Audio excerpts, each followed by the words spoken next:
आप सभी को नमस्कार अभ्यर्थियों। कैसे हैं? आशा करता हूं आप लोग ठीक होंगे। आप लोग देख रहे होंगे हम यहाँ संस्कृत ऑप्शनल यूपीएससी के लिए बात करेंगे और मैंने बैच स्टार्ट कर दिया है, तो आप लोग जो भी ज्वाइन करना चाहें बैच को भी ज्वाइन कर सकते हैं। ये डेमो क्लासेस है मूलतः कि आप लोग एक बार ये समझें कि मैं पढ़ाता कैसे हूँ। वैसे आप लोग यूट्यूब पर मैंने काफी कुछ पढ़ा रखा है तो पता करते ही है। और दूसरा मैं पीवाईक्यूज को लेकर के यहाँ बात करूंगा, जैसे गुणत्रयवाद पर लेकर के क्वेश्चंस आया है पीवाईक्यू में, तो क्या इसका मॉडल आंसर होना चाहिए, कैसे आप इसके मॉडल आंसर को लिखेंगे, वो चर्चा करेंगे। ये क्वेश्चन 2023 में आ चुका है। सबसे पहले मैं यूपीएससी का क्वेश्चन ही दिखाऊंगा और फिर ये तैयारी कराऊंगा। ये केवल यूपीएससी वाले नहीं, और भी एग्जाम वाले देख सकते हैं, जैसे असिस्टेंट प्रोफेसर वाले, यूपीजीडीसी वाले और आदि जहां भी लगा है। तो गुणत्रयवाद की चर्चा करेंगे। क्या है ये गुणत्रयवाद, कैसे क्वेश्चन आया है, इसकी हम लोग यहाँ चर्चा करते हैं। अब देखिए, गुणत्रयवाद का सबसे पहले हम यहाँ थोड़ा सा आपको क्वेश्चंस दिखा रहे हैं। क्वेश्चंस स्पष्ट रूप से तो इसमें नहीं दिख रहा है, लेकिन मैं पढ़ के बताऊंगा तो आपको जरूर दिखेगा।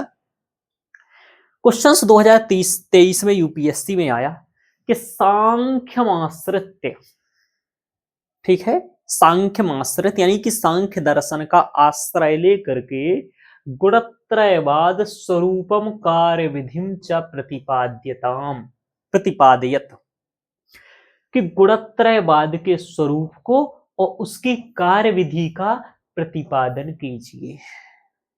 ठीक है, इंग्लिश में भी लिखा रहता है ये बात। ठीक है, तो ये हो गया कि सांख्य आश्रित गुणत्रयस्य स्वरूपम कार्य विधिम च प्रतिपादयत। ये मैंने बहुत पहले पढ़ाया था, यूट्यूब पर भी पढ़ाया था और वहीं का है। तो अब लेकिन हम लोग यहाँ चलेंगे इसको लेकर के और एक एक चीज को समझेंगे कि गुणत्रयवाद क्या है। ऐसा क्वेश्चन पेपर में आता है, सो कैसे आपको उसको लिखना है, कैसे उसको कंप्लीट करना है, इसी को लेकर के हम चलते हैं। ध्यान रखिए, आपके सामने यहाँ पर एक मैं आपको दो चीजों को लेकर के चलता हूं। ध्यान रखिए, अब हम लोग समझना स्टार्ट करते हैं क्या है आखिरकार ये आपका गुणत्रयवाद। देखो, गुणत्रयवाद की जब हम चर्चा करते हैं तो ये सांख्य दर्शन का एक सिद्धांत है। किसका है? सांख्य दर्शन का एक सिद्धांत है।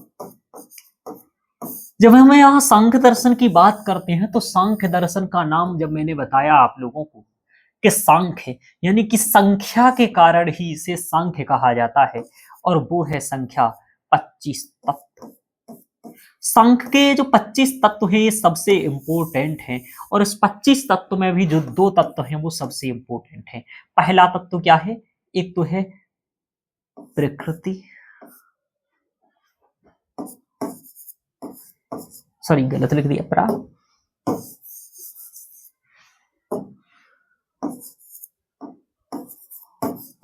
प्रकृति और पुरुष।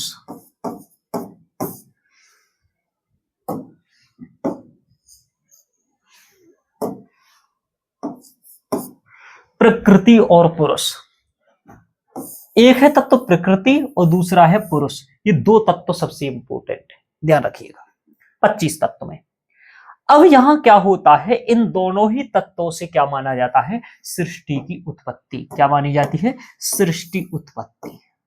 वैसे तो 25 तत्वों की आवश्यकता है, लेकिन सृष्टि उत्पत्ति में ये दो महत्वपूर्ण तत्व हैं, यहां पर ध्यान रखिएगा। तो ये सृष्टि उत्पत्ति। अब यहां पर आपको समझने वाली बात यह है कि आपको गुणत्रयवाद पूछा है और ये सर आप क्या बता रहे हो, मुझे कुछ समझ में नहीं आ रहा है। अब आपको मैं यहीं से गुणत्रयवाद की संकल्पना को समझाऊंगा। संसार को यदि बनाना है तो दो प्रकार की चीजें चाहिए। संसार को बनाना छोड़ो, आप चाय बनाना पर आ जाओ। यदि आपको चाय बनानी है तो दो प्रकार की चीजें चाहिए। एक तो चाहिए आपको निमित्त कारण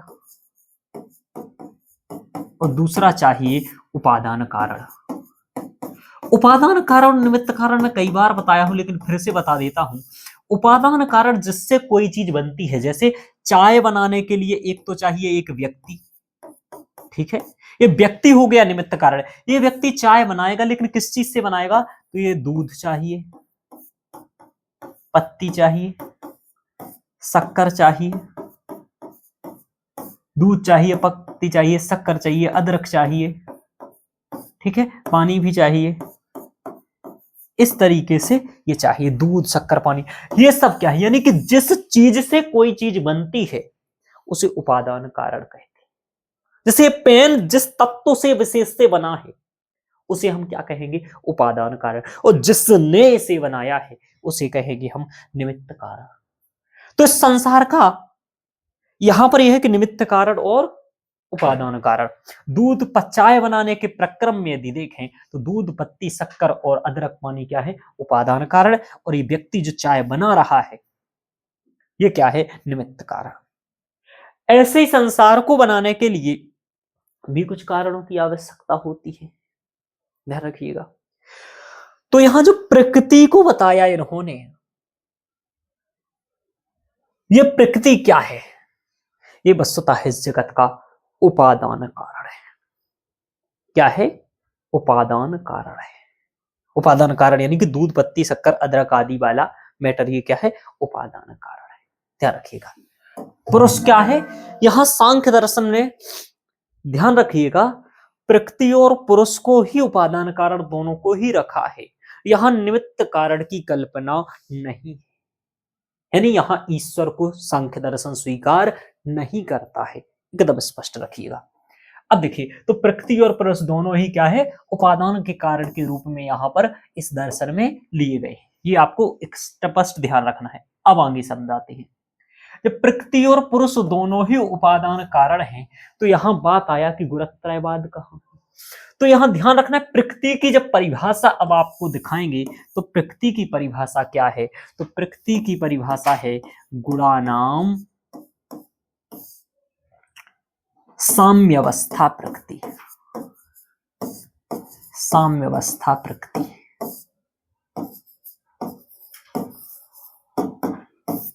यानी कि गुणों की साम्य अवस्था क्या है, प्रकृति है। कौन से गुण, तो ये तीन गुण, कौन से, सत्व, रज और यहां ये है तम। सत्व, रज, तम, रज और सत्व। अब यहां ध्यान रखिएगा, सत्व, रज और तम, इन तीनों गुणों की साम्य अवस्था ही क्या है, प्रकृति है। यानी कि सत्व, रज और तम को मिलाकर के ये क्या बनी है, प्रकृति। यानी कि इस तरीके से है कि ये यदि हम एक बना दें, ये है प्रकृति। आप ये डायग्राम पेपर में बना सकते हैं, यही आपको नंबर दिलाएगा। यही डायग्राम आपको बनाना होते हैं, ध्यान रखिएगा, ठीक है। ये है प्रकृति, ठीक है। इस ये है आपकी, मान लीजिए प्रकृति, तो इधर ये तीनों गुण हैं, इसको लिख दीजिए सत्व, ये कर दीजिए रज और ये कर दीजिए तम। यानी तीनों गुणों को मिलाने से साम्य अवस्था, यानी कि समान अवस्था ही क्या है, प्रकृति है। ये हो गया। तो गुणानाम साम्य अवस्था प्रकृति, सत्व, रज और तम।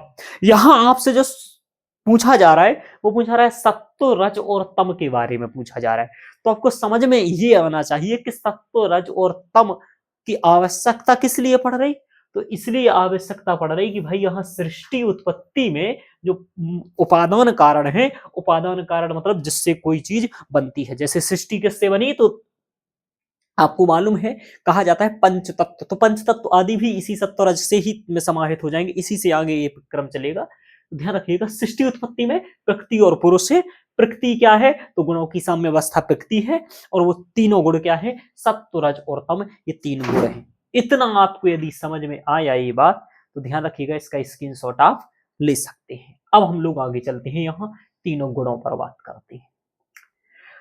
तो यहां पर एक परिभाषा लिखी है, गुणानाम साम्य अवस्था प्रकृति ही, कि गुणों की साम्य अवस्था ही प्रकृति है। अब आपको क्या समझना है कि स्वरूप क्या है तीनों गुणों का, और कार्य विधि क्या है तीनों गुणों की। अब ध्यान रखिएगा, अब देखिए, इधर आइए। सबसे पहले मैं यहां आपको एक तीनों गुणों का एक साथ अध्ययन कराता हूं, डायग्राम फॉर्म में बने हुए पहले से है, इसको समझाते हैं। फिर आंसर कैसे लिखना है, पहले कंटेंट समझ लीजिए, फिर इसके आंसर को मैं बोल करके यहां बता दूंगा। देखिए यहां 3 गुणों की चर्चा की गई है। वो 3 गुण क्या हैं? सत्व, रज और तम। इन तीनों गुणों के बारे में सबसे पहले तो आपको जानकारी होनी चाहिए कि ये तीनों गुण हैं क्या। देखिए जो सत्व है, रज है, तम है, इस तीनों गुणों को हम आपको एक उदाहरण के माध्यम से इधर समझा देते हैं। वो उदाहरण ये है बाइक। बाइक है, ये है बाइक। इस बाइक को लेकर के समझा देते हैं। बाइक में 3 चीजें होती हैं। यहां पर बाइक में आपको 2 चीजें सबसे पहले मैं स्पष्ट रूप से यहां बता देता हूं। एक तो बता देता हूं ब्रेक, ठीक है, और दूसरा बता देता हूं एक्सीलेटर, स्पीड के लिए, स्पीड के लिए, ठीक है।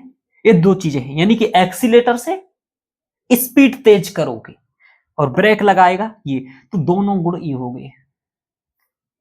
आ जाइए, तम क्या करता है? रज गुण क्या है? इसका स्वभाव चुलबुला है,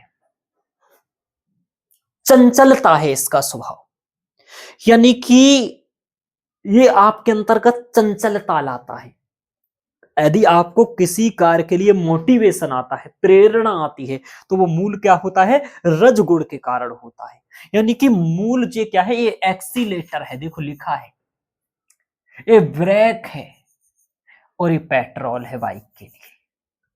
यानी कि एक्सीलेटर का काम करता है रजगुण। रजगुण क्या है? चुलबुला, यानी उत्तेजक है। ध्यान रखिएगा, ठीक है। अब आगे देखते हैं, यानी कि इससे क्या मिलेगा आपको? मोटिवेशन मिलेगा। ये मोटिवेट करेगा, अभिप्रेरित करेगा किसी काम के लिए। यानी कि एक्सीलेटर वाला, आपको आगे बढ़ना है जीवन में तो रजगुण होना जरूरी है, ध्यान रखिएगा। तो रजगुण क्या करता है? इसके ये ध्यान रखना, इसके जो विशेषण है याद करने के लिए है।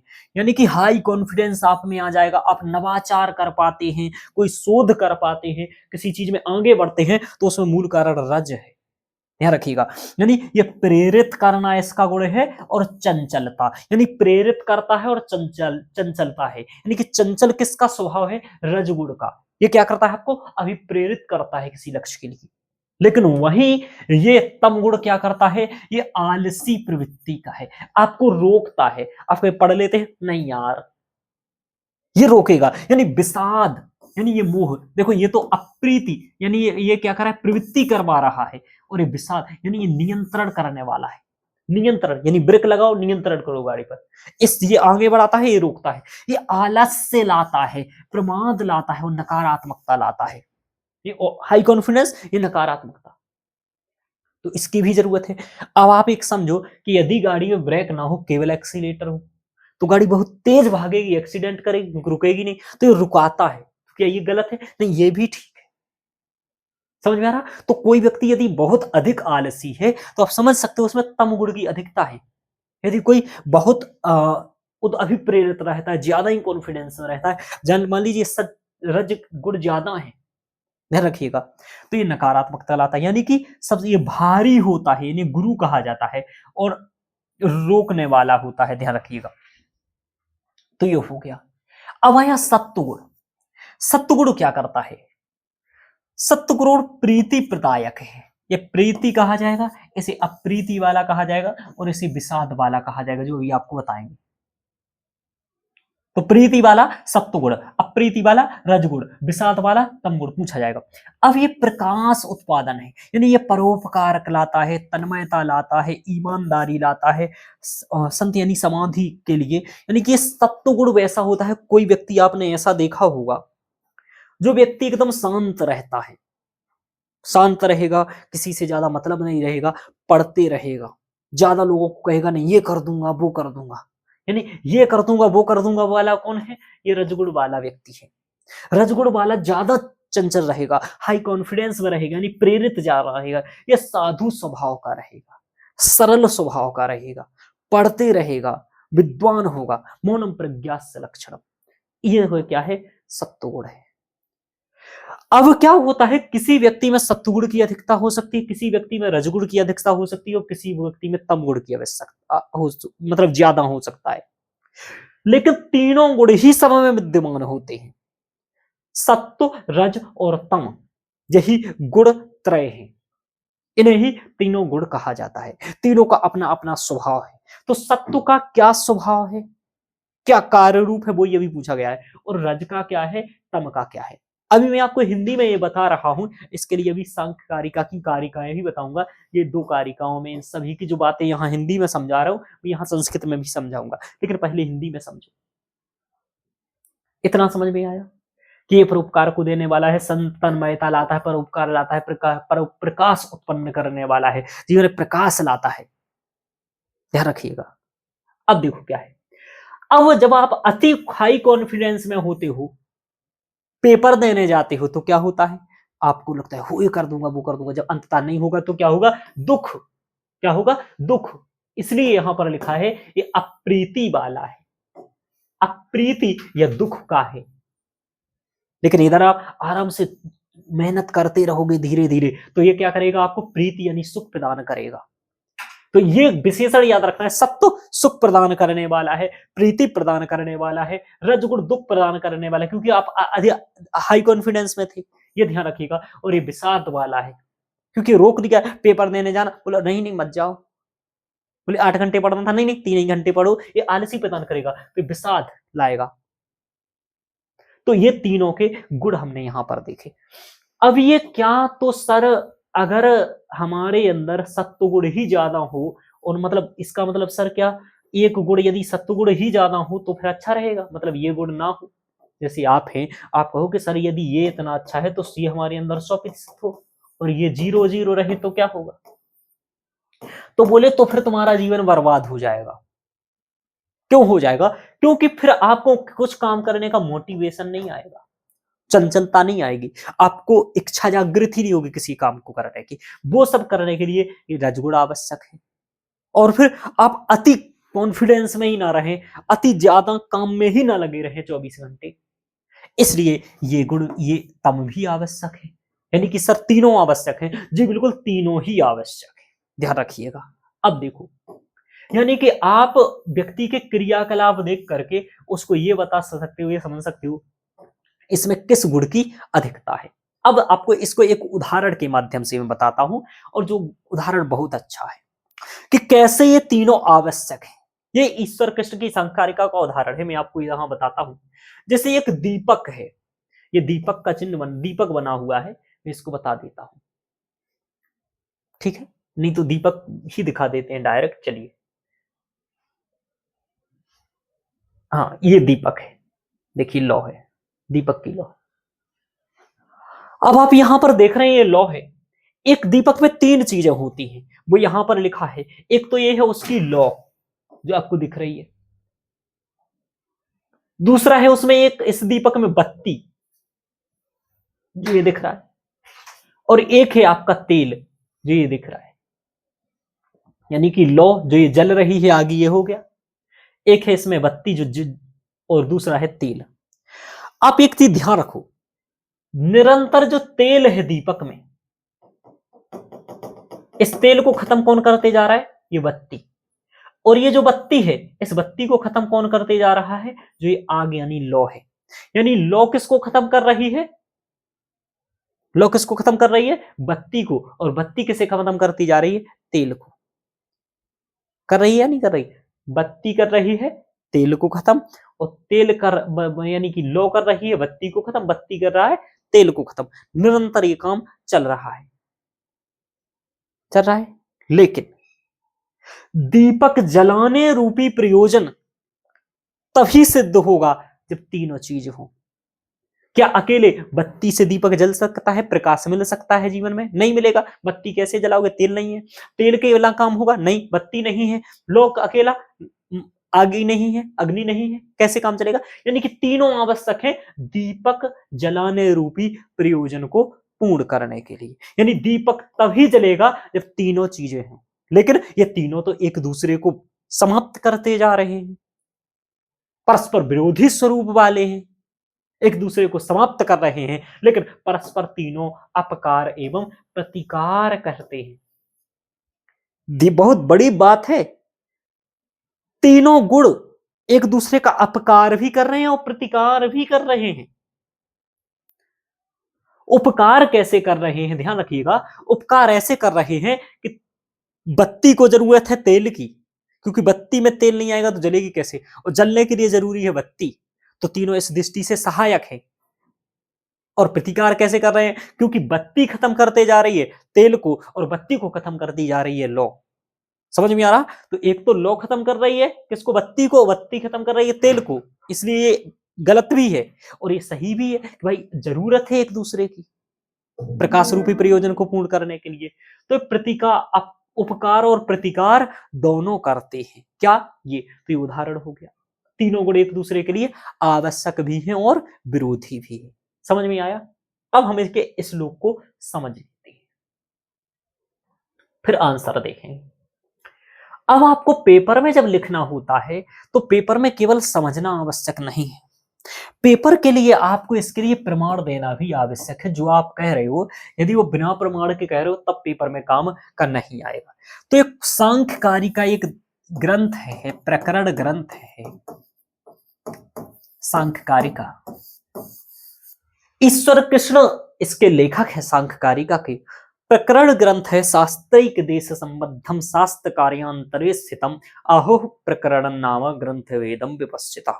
यानी कि जब कोई एक शास्त्र के किसी एक क्षेत्र आदि से संबंधित आदि कोई चर्चा कर रहा हो, जैसे सांख्यकारिका सांख्य दर्शन की से संबंधित परिचर्चा करती है, इसलिए यह सांख्यकारिका सांख्य दर्शन का एक प्रकरण ग्रंथ है। इसकी और भी विस्तृत व्याख्या है इस श्लोक की, प्रकरण आदि की, लेकिन यहाँ आवश्यक नहीं इसलिए नहीं कर रहा हूं। सांख्यकारिका तो 12वें, इसमें 72 कारिकाएं हैं, 72। 72 कारिका, कारिका का मतलब श्लोक ही है, 72 श्लोक है, उनमें से आपको 12वें नंबर का और 13वें नंबर का श्लोक गुणत्रयवाद की चर्चा करता है। ठीक है, तो आपको यह भी पता होना चाहिए कि आपने ये अध्ययन किया तो कहां से किया, प्रमाणिक तौर पर यह भी पता हो तो और अच्छा रहता है आपको कि आप सांख्यकारिका ग्रंथ से जो 12वें और 13वें नंबर की कारिका है उसका आप अध्ययन कर रहे हैं और उसी में गुणत्रयवाद की चर्चा है। क्या है वो कारिकाएं, इनके अर्थ को समझ लेते हैं। आप समझ चुके हैं इनके अर्थ को, मैंने हिंदी में समझा दिया है, अब कारिकाओं को बस संस्कृत समझना बाकी है, जिससे कि आपको पेपर में लिखने में याद हो जाए। कह रहे हैं प्रीति, प्रीत्य लिखा है, प्रीति और अप्रीति और विषादात्मक, ये तीनों गुण कैसे हैं, प्रीति, अप्रीति और विषाद को प्रदान करने वाले हैं। प्रीति कौन प्रदान करेगा, सत्व गुण, अप्रीति कौन करेगा, रज गुण, और विषाद कौन करेगा, तम गुण। यही बात तो कही थी, प्रीति, अप्रीति और विषाद, ध्यान रखिए, प्रीति अप्रीति विषादात्मक। प्रीति कौन प्रदान करेगा, अप्रीति कौन करेगा और विषाद कौन करेगा। तो प्रीति सत्व, अप्रीति रज और तम विषाद को प्रदान करने वाला है। तो प्रीति अप्रीति विषादात्मका। अब क्या करेगा, सत्वगुण करेगा, प्रकाशक है, सत्वगुण क्या है, प्रकाशक। रजगुण क्या है, प्रवृत्ति वाला, और तम गुण क्या है, नियमाह यानी नियंत्रण वाला। तो प्रकाश प्रवृत्ति नियमाह, तो प्रीति अप्रीति विषादात्मका, प्रकाश प्रवृत्ति नियमाह। समझ में आ रहा? अब ये क्या है, अन्योन्याश्रय विभाव, यानी कि अन्योन्याश्रय है। ठीक है, अन्योन्याश्रय है, कौन, तीनों गुण। ये तीनों गुण जो सत्व रज और तम है अन्योन्याश्रय है। अन्योन्याश्रय मतलब परस्पर एक दूसरे के आश्रित है। कैसे, जैसे मैंने दीपक का उदाहरण दिया था, ध्यान रखिएगा। आगे कह रहे हैं, एक मिनट, ये थोड़ा सा जूम ज्यादा कर देते हैं तो दिखता नहीं है। अन्योन्याश्रयाभिभवास आश्रय जनन मिथुन प्रवृत्तिश्च गुणा, कि जनन मिथुन आदि के लिए, कुल मिलाकर के सृष्टि उत्पत्ति आदि के लिए तीनों क्या है, परस्पर आश्रित है, जो दीपक के उदाहरण के माध्यम से मैंने बताया है। तो ये हुआ। अब आगे इसी की एक और श्लोक बता रहे हैं कि सत्वम, जो सत्व है, अब इन तीनों गुणों के वे बता रहे हैं कि इनके गुण क्या है। तो सत्व क्या है, लघु है, यानी कि लघु यानी कि भारी नहीं है, कम वजन वाला है, लघु है। लघु जिसका वो होता है वो ऊपर की ओर ले जाता है, यानी सत्वगुण आपको ऊपर की ओर ले जाएगा, उत्थान की ओर ले जाने वाला है। तो सत्वम क्या है? लघु है और प्रकाशक भी है। तो सत्वम लघु प्रकाशकम, ठीक है। उपष्टंभकम चलम चरजः, और चंचल और उपष्टंभक क्या है? रजगुण है। चंचल है और अप्रीतु यानी कि भारी है। ध्यान रखिए यहां क्या है? चंचल है और प्रेरित करने वाला है। ध्यान रखिएगा, ठीक है, प्रवृत्ति वाला है। तो ये हो गया दूसरा कि सत्वम लघु प्रकाशकम इष्टम चल उपष्टंभकम चलम चरजः। उपष्टंभक यानी प्रेरित करने वाला, चलम चरजः। और क्या है? गुरु यानी भारी वर्ण वाला है। तम क्या है? भारी वर्ण वाला है, यानी रोकता है। जब भारी वजन होगा आपके ऊपर तो रोकेगा वो। तो क्या है कि गुरु वर्णक मेव तमः। और इन तीनों की वृत्ति क्या है? कह रहे प्रदीपवत चा अर्थ तो वृत्ति, और प्रदीपवत यानी दीपक के समान इन तीनों की क्या है? वृत्ति है। जैसे दीपक ने एक दूसरे को लौ, तेल और बत्ती खत्म करते जाते हैं, और दीपक रूपी से प्रकाश के लिए तीनों आवश्यक भी हैं, उसी प्रकार ये सत्व, रज और तम तीनों गुण अन्योन्याश्रित हैं। इनके भिन्न भिन्न गुण हैं, भिन्न भिन्न विशेषताएं हैं, परस्पर विरोधी विशेषताएं होते हुए भी तीनों एक दूसरे के सहयोगी हैं। और यही तीनों को गुणत्रयवाद कहा जाता है कि सत्वम लघु प्रकाशकम इष्टम उपष्टंभकम चलम चरजः गुरुवर्णकमेव तमः प्रदीपवत चार्थतो वृत्ति। और पहला है प्रीत्य प्रीति विषादात्मक प्रकाश वृत्ति नियमाः अन्योन्याभिभवाश्रय जनन मिथुन वृत्तियश्च गुणाः। इस तरीके से ये दो कारिकाएं आपका हो गया। अब जो इसमें लिखा है वही मैंने आपको यहां पर समझाया है। तो पेपर में आप ऐसा भी बना सकते हैं और ये भी लिख सकते हैं, यानी ये दोनों को लिखना होता है। ध्यान रखिएगा, ये हो गया। अब आपको बताते हैं डायरेक्ट तौर पर क्वेश्चन आते हैं। अब यूपीएससी का अभी तक हम लोगों ने केवल कंसेप्ट समझा इसका कि कंटेंट क्या होना चाहिए गुणत्रयवाद का। गुणत्रयवाद आपको समझ में आ गया। सत्व, रज और तम तीनों गुणत्रय हैं। ये क्या है? ये प्रकृति के उपादान कारण है। ये आपको बात समझ में आ गया। इनका ये परस्पर पूरक भी है, परस्पर विरोधी भी है, यानी कि ये उपकारक और प्रतिकारक है। ये शब्द याद रखिएगा, संपूरक है और विरोधक है, या फिर उपकारक और प्रतिकारक है। अब आंसर लिखना होता है। अब क्वेश्चंस को पढ़ते हैं एक बार फिर से। क्वेश्चंस कह रहा है कि सांख्य आश्रित गुणत्रयस्य स्वरूपम कार्य विधिम च प्रतिपादित। उन तीनों का स्वरूप क्या है और कार्य विधि क्या है? वो कार्य क्या करता है? जैसे प्रीति, अप्रीति, विषाद, ये क्या हो गया? कार्य है। सत्वम, लघु, प्रकाशक, ये सब क्या है? तो इस तरीके को देखेंगे। तो आप आंसर कैसे लिखेंगे? सबसे पहले आपको पेपर में 3 से 4 लाइन का एक इंट्रोडक्शन लिखना है। जब ये क्वेश्चन आया है तो 15 अंक का आया है, और आपको 15 अंक का आया है, यानी 250 शब्द में लिखना है। अब 250 शब्द में लिखना है तो आपको यहाँ सीधे तौर पर पहले तो प्रश्न के वर्गीकरण कर लेना है कि कौन सा कितने में लिखना है। ये सबसे इंपॉर्टेंट है आपको। तो सबसे पहले आपको इंट्रो लिखना है। यहाँ पर सबसे पहले आपको इंट्रो लिखना पड़ेगा, और इंट्रो आप आराम से 40 शब्द के आसपास लिखने का प्रयास करिए। 30 से 40 शब्द में आप इंट्रो लिखिए। फिर उसकी जो मूल बात पूछी गई है, जैसे यहाँ गुणत्रयवाद का स्वरूप और कार्यविधि, तो स्वरूप को और कार्यविधि को आधे आधे दे दीजिए, यानी 70 शब्द इधर दे दीजिए, 70 शब्द इधर दीजिए। तो 150 शब्द ये दोनों मिलाकर के 140-50 शब्द ये हो गए। 140 और 40 180 हो गया। बाकी फिर आप लास्ट में महत्व और निष्कर्ष लिखते हुए आप इसको समाप्ति की ओर ले जाएंगे। अब इस तरीके से आपने इसको किया। अब आपको इसको समझाते हैं। देखिए क्या लिखेंगे इंट्रो। तो आप लिखेंगे सांख्य दर्शन के अनुसार सत्व, रज, तम यह तीनों प्रकृति के उपादान तत्व हैं। इतनी बात अब आराम से आपको समझ में आ रही होगी कि सांख्य दर्शन के अनुसार सत्व, रज, तम यह तीनों प्रकृति के उपादान तत्व हैं। ये बात मैंने सबसे पहले समझाई। यह अत्यंत सूक्ष्म, अतीन्द्रिय, प्रकृति के निर्माणक तत्व हैं, यानी कि अत्यंत सूक्ष्म है, अतीन्द्रिय है, यानी इंद्रियों से देखने योग्य नहीं है, और प्रकृति के निर्माणक तत्व है। जिन्हें आज हम अणु या परमाणु कहते हैं, वही है एटम।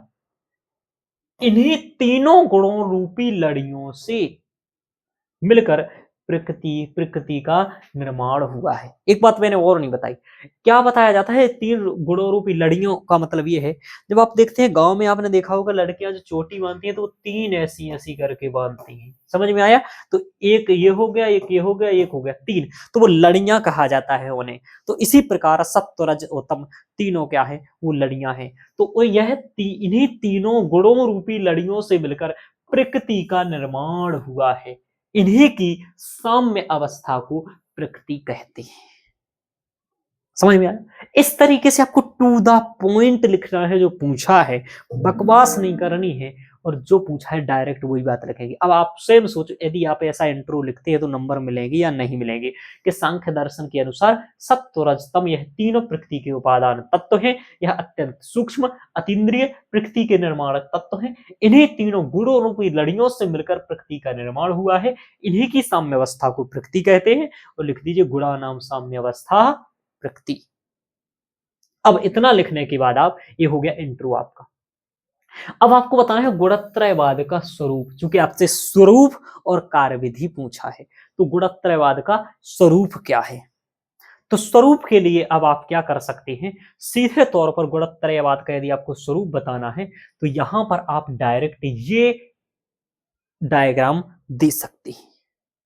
ये वाला डायग्राम, तीनों गुण लिख करके, गुणत्रयवाद का स्वरूप लिख करके ये डायग्राम आप बना दीजिए। समझ में आ रहा? ये डायग्राम यानी कि सत्व रज और तम वाला जो मैंने आपको बताया ना, यहाँ ये आपको सत्व रज और तम वाला ये जो मैंने आपको पढ़ाया, ये आप लिख दीजिए। अब इसके बाद फिर आप क्या करिए, आप चाहे तो वहीं पर ये दो श्लोक भी लिखेंगे। बाकी अब आगे देखो क्या करना है। इसके बाद अब आप एक ऐसा करने के बाद ऐसा नहीं भी करना चाहते हैं तो इस तरीके से भी कर सकते हैं कि आप तीनों एक एक गुण को लेकर के भी उसके प्रकृति और स्वरूप बता सकते हैं।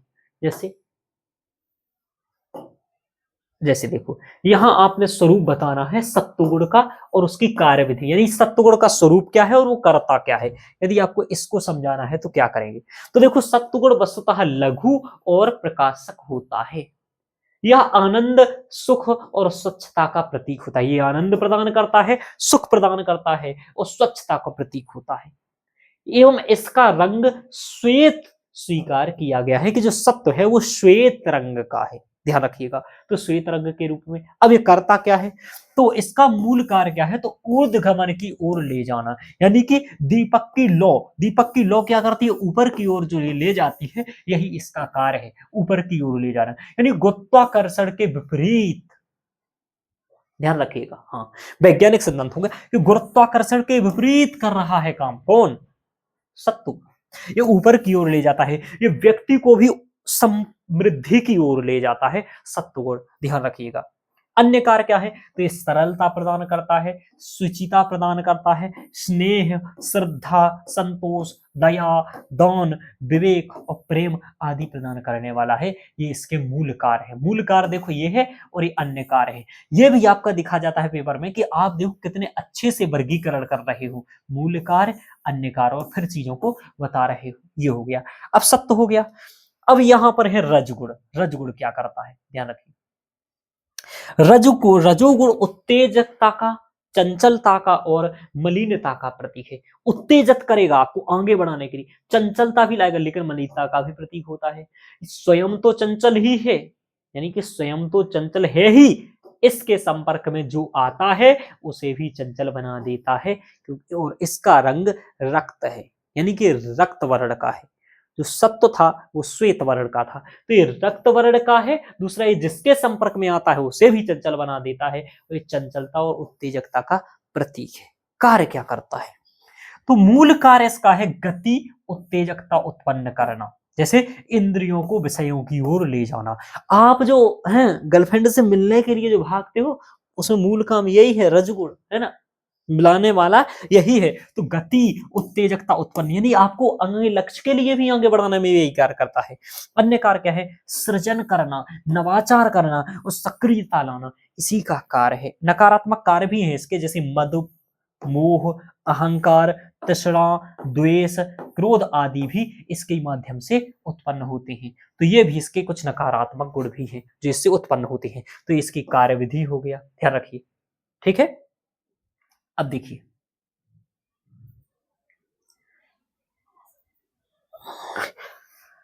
अब देखो ये इसको किससे तुलना की जाती है? इससे की जाती है, इसकी बत्ती से तुलना की जाती है। देखो बत्ती क्या करती है? काला करती है, यानी मलिनता को तो लाती है, लेकिन उसी के कारण ये लौ भी जलती है तो उत्तेजकता भी लाती है। तो ध्यान रखिएगा, यानी कि जितनी बत्ती में अच्छे से तेल जाएगा, बत्ती जितनी अच्छी होगी उतनी अच्छी लौ जलेगी, ये बात ध्यान रखिएगा। तो ये रजगुण हो गया। अब आया तमगुण। तमगुण का काम क्या है? तमोगुण जो होता है वो गुरु होता है, भारी होता है, इसे गुरु और भारी माना गया है क्योंकि ये रोकता है, वर्णक और रोकने वाला होता है। तो गुरु भारी और वर्णक होता है। साथ ही यह अंधकार का प्रतीक है और इसका रंग श्याम होता है, रक्त होता है। रंग भी याद रखिएगा, सत्व का श्वेत, लाल यानी रक्त है तम का, और रज का है रज का है रक्त, और तम का है काला यानी श्याम। इसका मूल कार्य क्या है? तो ध्यान रखिए, इसके मूल कार्य को निष्क्रियता लाना है। ये व्यक्ति में क्या करता है? निष्क्रियता लाता है। जबकि पहले वाला वो क्या कर रहा था? तमगुण के वो रजगुण क्या कर रहा था? चंचलता रहा था, रोकना। जैसे किसी को कार्य न करने हेतु आलस्य, ये क्या है? इसका कार्य है। अन्य कार्य आलस्य, निद्रा, मूर्छा, भय आदि उत्पन्न करना इसके कार्य है। तो ये तम के कार्य हो गया। सत्व के कार्य देखे, रज के कार्य देखे, तम के कार्य देखे। संस्कृत में तो वस्तुतः वो दो ही आपके जो कारिकाएं थी वही थी जिसके कारण ये हो रहा था। अब आपको एक निष्कर्ष लिखना होगा। कैसा निष्कर्ष लिखना होगा? अब आप इसका एक निष्कर्ष लिखेंगे, सारवान। अच्छा, कहेंगे सारांशतः उपर्युक्त तीनों गुण मनुष्य हेतु उसी तरह एक दूसरे के प्रतिकारक एवं उपकारक हैं जैसे तेल, बत्ती तथा लौ जो कि प्रकाश रूपी प्रयोजन को पूर्ण करते हैं, इसी तरह यह भी मनुष्य में स्थिरता, चंचलता और निष्क्रियता के माध्यम से आत्म जागृति तथा परम तत्व से अपरोक्षानुभूति में सहायक होते हैं। देख रहे हो आप, भाषा इस तरीके से भाषा अनुप्रयोग करेंगे तभी आपके नंबर भी, अंक भी बेहतर आएंगे। तो आपको लिखना पड़ेगा कि ये तीनों परस्पर विरोधी होते हुए भी, आपने लिख दिया प्रतिकारक एवं कारक होते हुए भी, जैसे तेल आदि बत्ती है उसी प्रकार ये क्या करते हैं? इसको करते हैं। और लास्ट में कह दिया आपने कि आत्मविदो ब्रह्मैव भवति, कि जो आत्म तत्व को जान लेता है वही ब्रह्म हो जाता है। वैसे कहा जाता है ब्रह्मविदो ब्रह्मैव भवति, लेकिन यहाँ आत्मविदो ब्रह्मैव भवति ऐसा भी आप कह सकते हैं। तो ये इस तरीके से आपको 3 पेज का ये आंसर लिखना है। और अब आप देखिए आपको क्वेश्चन आया या नहीं आया, एकदम कैसे स्पष्ट तौर पर आपने देखा। सांख्य आश्रित गुणत्रयवादस्य स्वरूपम कार्यविधिम च प्रतिपादित, स्वरूप और कार्यविधि को प्रतिपादन कीजिए। तो अपने स्वरूप बताया एक और एक उसकी कार्यविधि बताई, यानी कि क्या स्वरूप है, क्या कार्य करता है, क्या वर्ण है उसका, क्या कार्य करता है। अब आपको स्पष्ट हो गया होगा यहाँ पर कि क्या कार्य करता है। अब यही बात यहाँ एक पेज में भी लिखी है, याद करने के लिए यही शॉर्ट नोट्स है आपके लिए। अब एक बार आपने समझ लिया, ये शॉर्ट नोट्स आप याद रखिए कि प्रीति अप्रीति विषादात्मक प्रकाश प्रवृत्ति नियमाः, समझ में आ रहा? ये वाला प्रकाश प्रवृत्ति नियमाः अन्योन्याविभवाश्रय जनन मिथुन प्रवृत्त्यश्च गुणाः सत्वं लघु प्रकाशकम् इष्टम् उपष्टम्भकं चलं चरजः गुरुवर्णकमेव तमः प्रदीपच्चार्थतो वृत्ति।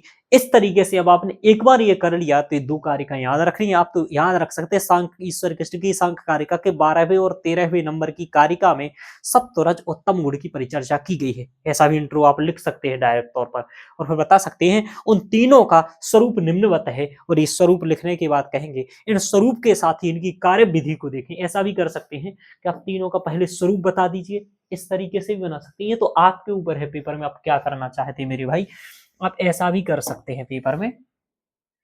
देखना, ये आप लिखेंगे, यहां आप ऐसे बनाइए, इधर आप कर दीजिए तीनों तीनों, एक मिनट थोड़ा सा गलत हो गया, आप 3 बना दीजिए इस तरीके से, इस तरीके से आप 3 बना दीजिए। यहाँ लिख दीजिए सत्व, यहाँ कर दीजिए रज, और यहाँ कर दीजिए तम। यहाँ पर आप बता दीजिए इनके स्वरूप, तीनों, इसका स्वरूप, तीनों का स्वरूप बता दीजिए पहले कि इसका स्वरूप, इसका स्वरूप, इसका स्वरूप, और फिर यहाँ से बता दीजिए कार्य विधि कि कार्य क्या करते हैं। तो यहाँ बता दीजिए तीनों का कार्य विधि, और इस तरीके से एक पेज में ये सब आप स्वरूपकार विधि कर सकते हैं।